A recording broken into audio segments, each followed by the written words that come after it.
O que é xadrez boxe? Bem, é simples. Xadrez mais boxe. Você acha que isso é uma piada? Não é. São 11 rounds reais. Rounds ímpares de 4 minutos de xadrez são alternados com rounds de 2 minutos de boxe. Você pode vencer por nocaute, checkmate ou por pontos nas lutas de boxe. O primeiro campeonato mundial foi realizado na categoria médio em Amsterdã em 2003 e em 2008. Por exemplo, o título de campeão foi para o russo Nikolai Sagin. E este é o xadrez quádruplo com fortalezas. Essa variação do jogo para 4 jogadores se popularizou na Rússia no século passado. Seu caráter envolvente contribuiu para sua disseminação em muitos países da Europa, Ásia e América. Em Londres, por exemplo, em 1885, existia um clube de xadrez que reunia apenas entusiastas do xadrez para 4 jogadores. Entre os entusiastas do xadrez para 4 jogadores, cita-se também o famoso cubano Casablanca, que mais tarde se tornaria campeão mundial de xadrez. Existem 2 variantes do jogo de xadrez com fortalezas, a russa e a da Europa Ocidental. Nas fortalezas, em ordem aleatória, cada jogador posiciona sua reserva de cavalo, bispo e torre. A diferença é que na variante russa, as peças do jogador, que levou o checkmate, são imediatamente retiradas do tabuleiro, enquanto na variante da Europa Ocidental, elas permanecem imóveis até o final do jogo ou até serem libertadas. As regras do xadrez russo estabelecem que nenhuma peça pode se mover ou passar por uma parede sólida da fortaleza. E aqui está a variante alemã do xadrez quádruplo ou esta variante americana. Também existem xadrezes em tabuleiros redondos, não poderiam faltar. E esses ainda não são os tipos mais surpreendentes de xadrez, como já jogaram e ainda jogam de tantas formas diferentes no passado e no presente. Xadrez maxi, com tabuleiros de 10 por Dell, xadrez de urso, com peças apropriadas, xadrez para 3 jogadores, mini xadrez, xadrez hexagonal, xadrez tridimensional e até mesmo esse xadrez cilíndrico. Este jogo, ao longo de toda a sua história secular, esteve intimamente ligado aos altos e baixos de países e impérios inteiros. Se você achou que essa afirmação ousada foi um exagero, então assista a este vídeo até o final. Vamos lá. Como surgiu o xadrez? Existem várias lendas sobre o surgimento das peças pretas e brancas no tabuleiro quadriculado. Uma delas diz que, na antiga Índia, um sábio chamado Sissa apresentou sua invenção ao governante do país. O rei gostou tanto do jogo que ofereceu ao inventor a oportunidade de escolher sua própria recompensa. O sábio pediu ao rei que lhe pagasse 1 grão de trigo pela primeira casa do tabuleiro de xadrez, 2 pela segunda, 4 pela terceira e assim por diante, dobrando a quantidade de grãos em cada casa seguinte. O rei, que não entendia nada de matemática, ficou irritado com um pedido tão barato, mas ordenou ao tesoureiro que pagasse a recompensa ao sábio. Durante uma semana inteira, o tesoureiro não conseguiu calcular a quantidade de grãos que era devida ao inventor do jogo. E não foi à toa, pois dessa lenda, mais tarde, surgiu um problema matemático. Em apenas 64 casas do tabuleiro de xadrez, a quantidade de grãos se transforma em um número de 20 dígitos bastante significativo. Esse número, aliás, é maior do que toda a colheita de trigo já feita em toda a história da humanidade. Segundo a lenda, o sábio arruinou o rei azarado. Desde então, os governantes passaram a observar o xadrez com mais atenção. A lenda não surgiu do nada. Na Índia antiga, por volta do século VI, realmente se jogava xadrez. Naquela época, o jogo era chamado de chaturanga. Jogava-se em um tabuleiro de 8 por 8 casas, com peças que simbolizavam diferentes tipos de tropas do exército imperial e se moviam de maneiras distintas, assim como no xadrez moderno. Os persas vizinhos difundiram a chaturanga em seu país, onde seu valor estratégico foi devidamente reconhecido pela nobreza sassânida. O jogo continuou a ser jogado mesmo após a queda do Império Sassânida, e sob o domínio árabe, na Nova Pérsia Islâmica, o jogo passou a se chamar Shatranje. Nos países islâmicos, o xadrez se espalhou amplamente. Praticamente todos os governantes sabiam jogar, era algo prestigiado e considerado um sinal de grande inteligência. E o próprio nome do jogo provavelmente vem da expressão persa Shah, que significa rei. O xeque-mate é indefeso, significa derrota. O historiador e filósofo árabe Al-Masudi escreveu que os indianos planejavam estratégias de futuras batalhas no tabuleiro de xadrez. Ao mesmo tempo, o xadrez ganhou popularidade no Sudeste Asiático. Lá, o jogo passou por algumas mudanças. Na China, ela era chamada de Xiangqi, e dela surgiu a versão coreana chamada Jang. Ambos os jogos são originais em aparência e mecânica. Antes de tudo, isso se manifesta na mudança do tamanho do tabuleiro e no fato de que as peças são colocadas nas interseções das linhas e não nas casas do tabuleiro. Nesses jogos, há peças com área de ação limitada, que só podem se mover dentro de uma parte do tabuleiro. E as peças tradicionais que pulam, como o cavalo e o bispo, tornaram-se lineares. Por outro lado, a nova peça chamada canhão é capaz de capturar peças adversárias pulando sobre outra peça ao atacar. Mais tarde, surgiu a versão japonesa Shogi. O tabuleiro nela tem apenas 8 por 8 casas, mas, em compensação, surgiu a promoção das peças, algo que antes não era comum. Uma característica marcante do Shogi é que, ao capturar as peças do adversário, você pode colocá-las de volta no jogo como suas. Depois, o xadrez, que naquela época e ainda era chamado de Shatranj, aparece na Rússia, vindo, segundo os historiadores, ou diretamente da Pérsia, através do Cáucaso e do Kanato de Cazares, ou dos povos da Ásia Central, através de Khorezm. Um detalhe curioso, o nome da peça, torre, segundo uma das versões, surgiu devido à semelhança com a peça árabe Ruk, que lembrava a embarcação eslava chamada Ládia. Mas podemos falar de um milagre do xadrez puramente russo? Bem, em certo sentido, sim.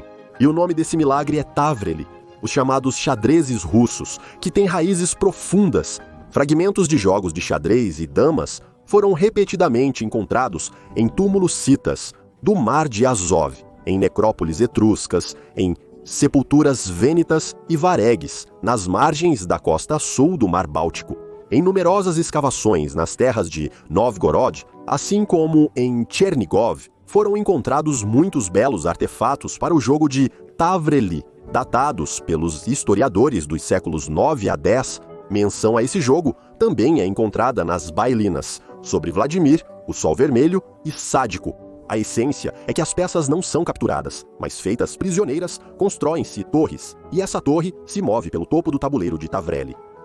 Veja o que escreveu sobre esse jogo o múltiplo campeão mundial e vice-presidente da Federação de Xadrez Russo, Anatoly Karpov. O xadrez russo só lembra superficialmente o xadrez tradicional, já que a possibilidade de criar uma força de ataque, formando torres, muda radicalmente a essência da estratégia e da tática do jogo. Pelo que posso julgar, Tavreli é muito mais complexo do que o xadrez indiano em termos de variedade de técnicas.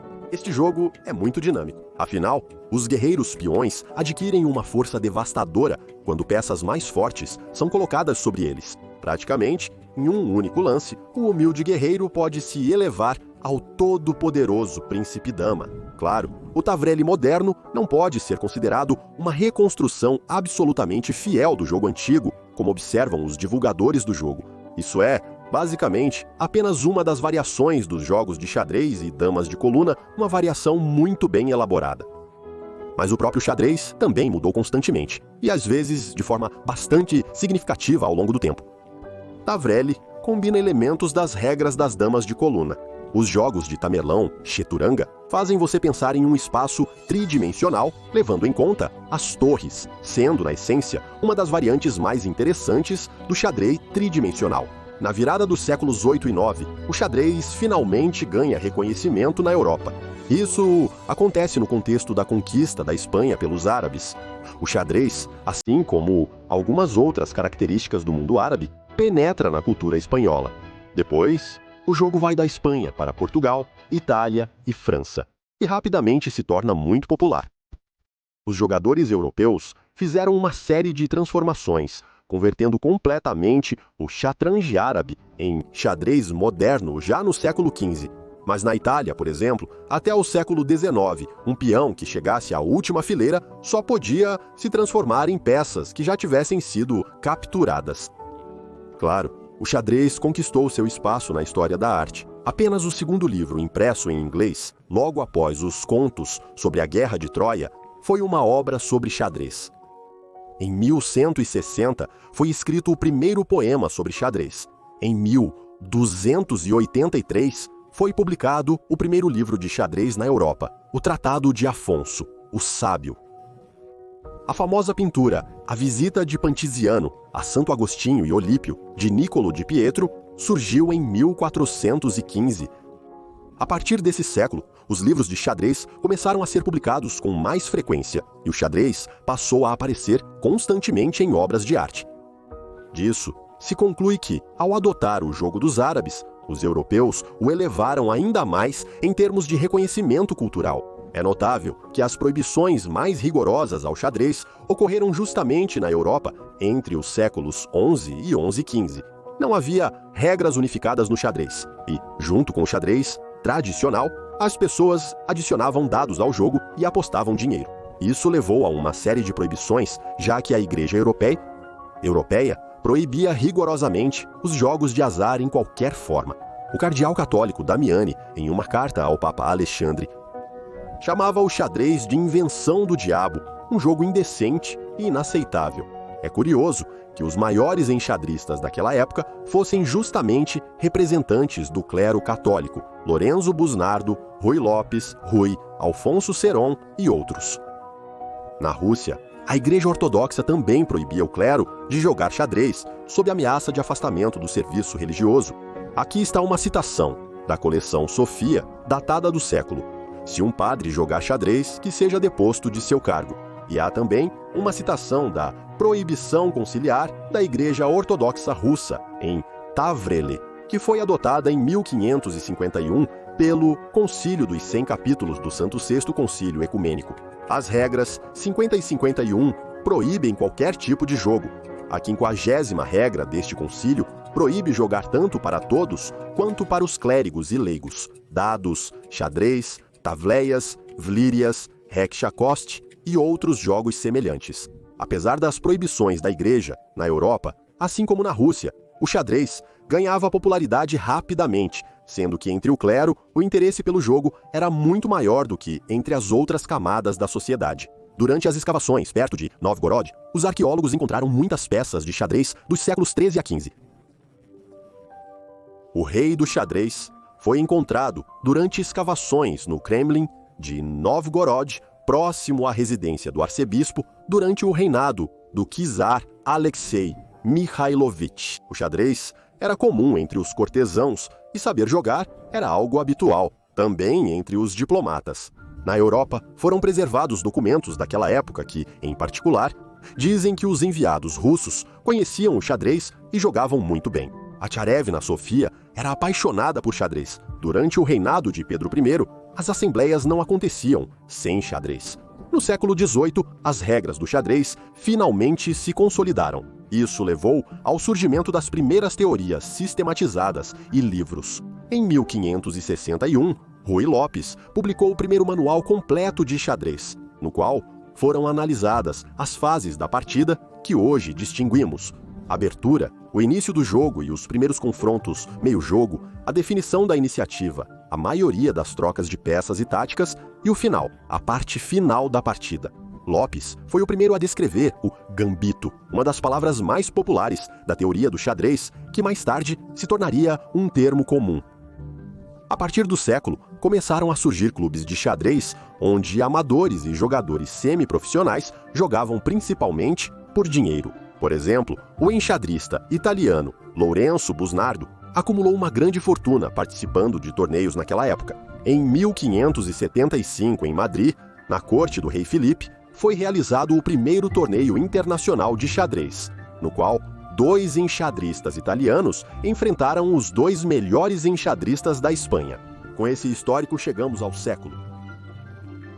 Foi exatamente nessa época que começaram a ser realizados grandes partidas e torneios internacionais. Mas o título de campeão mundial ainda não existia. Em 1851, nas competições internacionais em Londres, o alemão Adolf Anderssen vence, sendo chamado de rei não oficial do xadrez, como o enxadrista mais forte daquela época.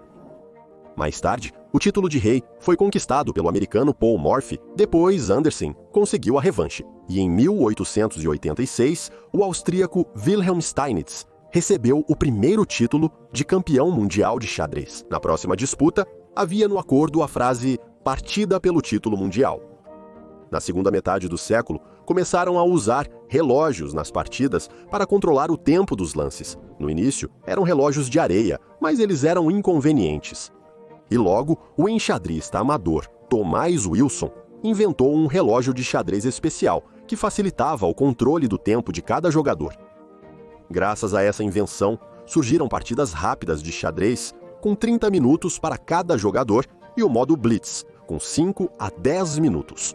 Os torneios de xadrez ganhavam cada vez mais popularidade a cada ano e se tornavam maiores e mais caros. Em 1924, foi criada a Federação Internacional de Xadrez. Federação Internacional de Xadrez, antes e durante a Segunda Guerra Mundial, as relações entre a União Soviética e os Estados Unidos, em termos de intercâmbio de conhecimentos de xadrez, eram amistosas. E durante a guerra, os países planejavam realizar um match de xadrez por rádio entre eles. Mas isso foi difícil de organizar, então a partida foi adiada para setembro do ano de 1945. Os americanos queriam mostrar, naquele torneio, que eram os hegemônicos no meio do xadrez. A questão é que os americanos eram tetracampeões das Olimpíadas, enquanto a União das Repúblicas Socialistas Soviéticas, naquela época, não participava das Olimpíadas. No jornal, na véspera, escreveram que o resultado era óbvio, e a única dúvida era qual seria o placar. Enquanto isso, o resultado chocou toda a opinião pública mundial. Os jogadores da União das Repúblicas Socialistas Soviéticas derrotaram os americanos com um placar de 15,5 a 4,5.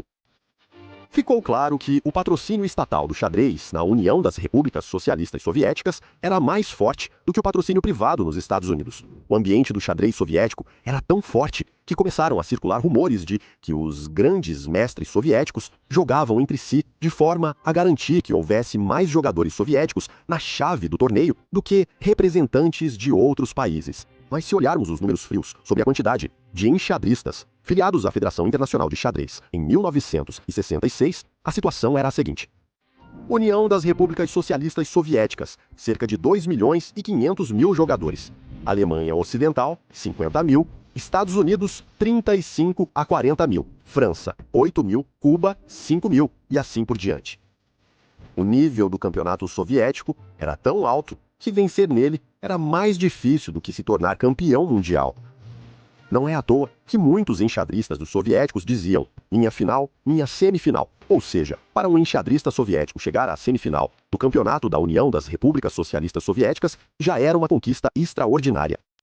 Foi uma época em que Khrushchev batia o sapato na mesa da Organização das Nações Unidas quando a rivalidade entre Moscou e Washington era sentida de forma intensa. Era a época da Guerra Fria.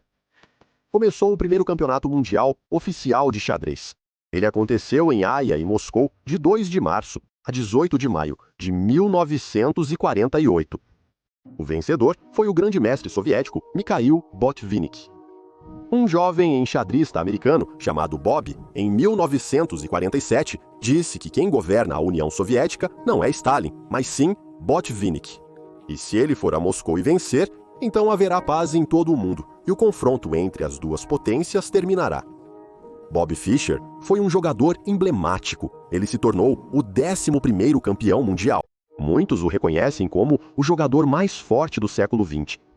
Ele também foi um símbolo da Guerra Fria, pois era visto como alguém vindo do mundo livre americano que se tornou campeão. No entanto, Fischer estudava pelos resumos de Botvinnik. A propósito, Bob Fischer e Botvinnik só jogaram sua partida na Olimpíada de Xadrez de 1962. A sala de jogos não conseguiu acomodar todos os interessados, então a partida foi exibida na rua. Botvinnik, no primeiro dia de jogo, ele se encontrou em uma posição perdedora.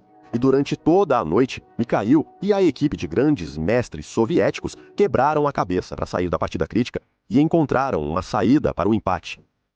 O próprio Botvinnik, mais tarde, escreveu sobre o final daquela partida assim: pálido como uma folha. Fischer apertou minha mão e, com lágrimas nos olhos, saiu da sala. John Kennedy, o 35º presidente dos Estados Unidos da América, escreveu em um artigo que nós, americanos, ficamos relaxados, estamos muito mergulhados na cultura material e precisamos, inclusive no xadrez, competir com os soviéticos.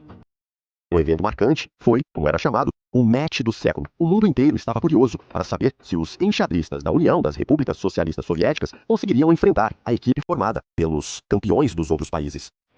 Ao todo, houve 3 desses matches.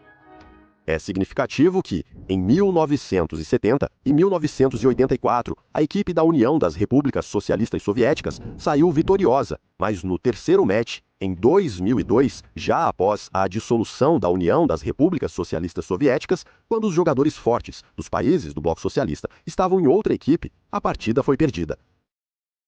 Leopold Heimson, historiador americano e especialista em história da União das Repúblicas Socialistas Soviéticas, ao estudar a psicologia dos grandes mestres soviéticos, acreditava que, se entendermos como os soviéticos pensam no xadrez, poderemos compreender como eles tomam decisões estratégicas e, assim, poderemos superá-los na competição. E, de fato, os militares soviéticos jogavam xadrez com prazer. O Marechal Malinovsky dizia que o xadrez era uma ferramenta muito importante no desenvolvimento do pensamento dos militares soviéticos. Esse jogo ensina a iniciativa e a habilidade de reconhecer as próprias falhas. Dessa forma, os americanos, estudando, inclusive através do xadrez, a psicologia do povo soviético, se preparavam, caso fosse necessário, para transformar a fase fria da guerra em uma quente. O confronto acontecia, é claro, em todos os tipos de esportes. Em 1972, Bob Fischer vence Boris Spassky no xadrez e a seleção soviética de basquete vence os Estados Unidos na final dos Jogos Olímpicos. O confronto continuou também nos programas de xadrez de computador. Mikhail Botvinnik, em 1958, ao dar uma palestra sobre as perspectivas dos computadores, disse que talvez em breve fosse necessário disputar 2 campeonatos mundiais, entre pessoas e entre computadores. Botvinnik acreditava que o computador, em breve, conseguiria vencer o ser humano com facilidade. E, por exemplo, o ex-campeão mundial Max Eiva acreditava que o computador nunca conseguiria jogar melhor que o ser humano, pois não possui potencial criativo nem intuição. Os programas de computador dos anos 60 só conseguiam vencer um ser humano, talvez no dominó, quanto mais no xadrez. No entanto, pela primeira vez em uma competição entre programas de xadrez soviético e americano, o soviético vence por 3-1. Mas o progresso tecnológico continua avançando, e em 1971, o programa soviético KAISA vence no primeiro campeonato mundial entre programas de computador em Estocolmo. No entanto, ao final da Guerra Fria, quando os Estados Unidos da América dão passos enormes no campo do xadrez por computador, a União das Repúblicas Socialistas Soviéticas já não tem um computador competitivo, e nessa área a corrida terminou. Claro, não podemos deixar de mencionar Garry Kasparov. Ele desenvolveu seu talento no xadrez na escola Botvinnik e se tornou o campeão mais jovem em 1985. Durante sua carreira, Garry conseguiu se tornar grande mestre internacional, mestre esportivo emérito, campeão da União das Repúblicas Socialistas Soviéticas, 8 vezes vencedor das Olimpíadas Mundiais de Xadrez, 4 vezes pela União das Repúblicas Socialistas Soviéticas e mais 4 vezes pela Rússia. Kasparov jogou uma partida contra Karpov que se tornou recorde, e até hoje ninguém conseguiu repetir esses números. Eles jogaram por quase 6 meses, 48 partidas, e mesmo assim não conseguiram definir um vencedor. Muitos consideram justamente Kasparov o melhor jogador, e não Fischer, e há razões para isso. Atualmente, o campeão mundial de xadrez é Magnus Carlsen. O norueguês se tornou grande mestre aos 13 anos e conquistou muito. Ele se tornou campeão mundial em 2013. Em 2016, defendeu seu título. Atualmente, os melhores enxadristas do mundo são avaliados em um ranking mensal, formado pela Federação Internacional de Xadrez, usando o sistema ELO.